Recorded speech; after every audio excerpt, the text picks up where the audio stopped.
किसी भी प्रदोष के दिन, प्रदोष काल में एक बार लगा दे, उसके बाद में अपनी कामना कर कर बेलपत्री एक छोटा सा उपाय अवश्य करिएगा। अगर बच्चे कोई एग्जाम में बैठ रहे हैं या कंपटीशन एग्जाम है या नौकरी के लिए अप्लाई कर रहे हो, मान लो 4-6 महीने से बैठे हो, 8 महीने से बैठे हो, सर्विस नहीं है, नौकरी नहीं है, तो एक छोटा सा उपाय अवश्य करिएगा शिव महापुराण का।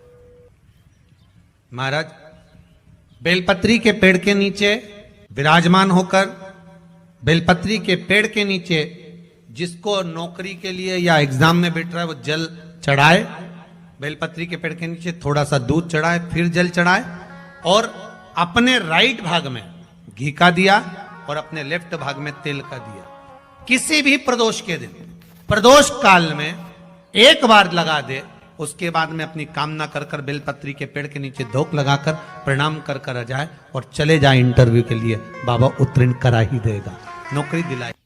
जिस दिन रविवार की प्रदोष पड़े उस दिन एक लाल वस्त्र में पीली सरसों रखकर और उसके अंतर्गत कुछ भी, एक या तो बमूल का कांटा ना मिले तो गुलाब का कांटा ही उसके अंतर्गत रख लीजिए।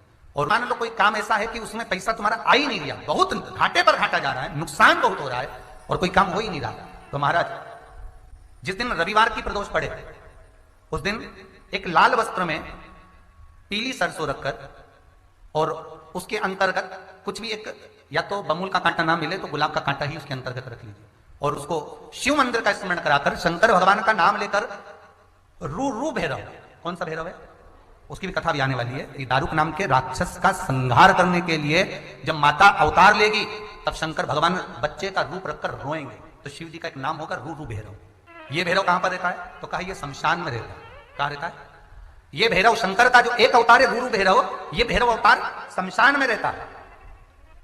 तो इस भैरव का काम क्या है तो कहा शमशान में, शमशान की जो अग्नि होती है भले गीली लकड़ी रहे, भले उसमें कोई पदार्थ डाले ना डाले, थोड़ी देर में वो अग्नि रू आवाज, हल्की सी शमशान की जो अग्नि जलती है उसमें एक आवाज आती है। आप ऐसे कोई अग्नि जलाएंगे ना उसमें आवाज नहीं आई, ध्यान देना। हमारे शमशान में अगर जो लोग गए होंगे मुर्दा जलाने के लिए, तो अगर वो एकांत में बैठेंगे तो उसमें से एक आवाज आती है रू रू। तो शिव पुराण कह रही है कि उस सरसों को, कांटे को रूरू भैरव का नाम लेकर जिस व्यापार जो नहीं चल रहा है, दुकान जो नहीं चल रही है, उस दुकान के सामने, उस व्यापार के सम्मुख में उसको जला दिया जाता है। ये करा जाता है रवि प्रदोष के दिन। महाराज कौन से प्रदोष?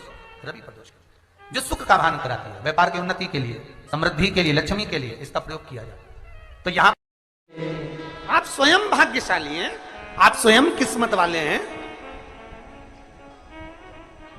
कोई कैसे कहते तुमको कि तुम अभागे हो? ना ना, हमारे बराबर भाग्य नहीं है किसी का। तुम्हारी ग्रह खराब है, तुम्हारे ग्रह खराब है। संभेश्वर महादेव का नाम, 7 कनेर के पुष्प, कितने? 7 कनेर मालूम है? ये रोड पर जो जाते हो डिवाइडर में पीला पीला फूल लंबा, जो कि पशु पक्षी कोई नहीं खाता, जहरीला फूल माना जाता है। कनेर के 7 फूल, एक बेलपत्र। जिस समय पर कनेर का फूल बेलपत्र के साथ चढ़ाया जाएगा तो 7 कनेर के पुष्प सीधी बेलपत्र पर आपको रखना।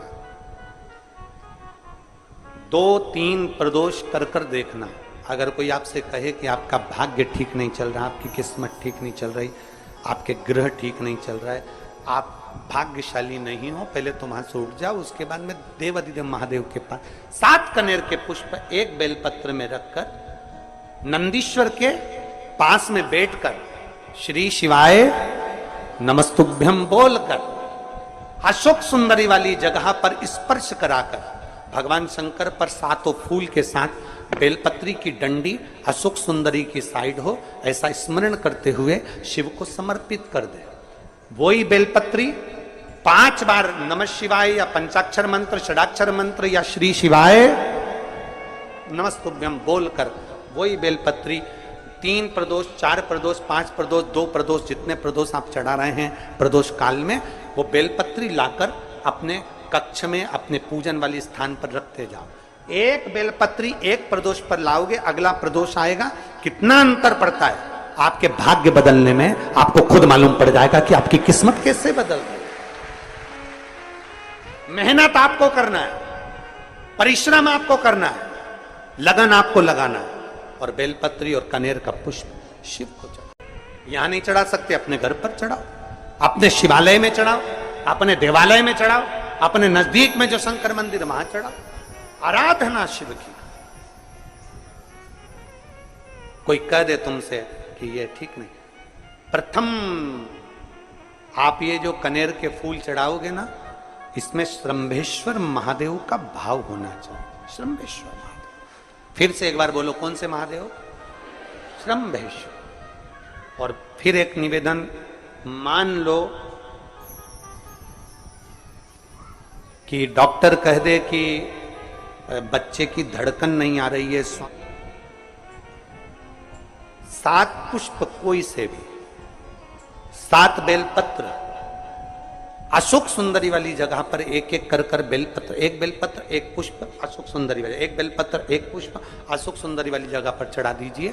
और एक बेलपत्र उसमें से एक पुष्प लेकर अपने घर जाइए और 15 दिन के बाद वापिस उस बच्चे की सोनोग्राफी जांच डॉक्टर के कहने से कराइए। बाबा उस बच्चे की धड़कन, श्वास और शरीर पूरा देगा। श्रंभेश्वर महादेव में, श्रंभेश्वर महादेव का जब नाम लिया जाता है तो 33 कोटि देवी देवताओं का एक साथ नाम उच्चारण हो जाता है। 33 कोटि देवताओं। श्रंभेश्वर। बोल श्रंभेश्वर महादेव की जय। श्रंभेश्वर भगवान का स्मरण का। श्री शिवाय नमस्तुभ्यम, हर हर महादेव। वीडियो पसंद आई होगी तो वीडियो को लाइक ज़रूर करें और कमेंट में हर हर महादेव लिखें।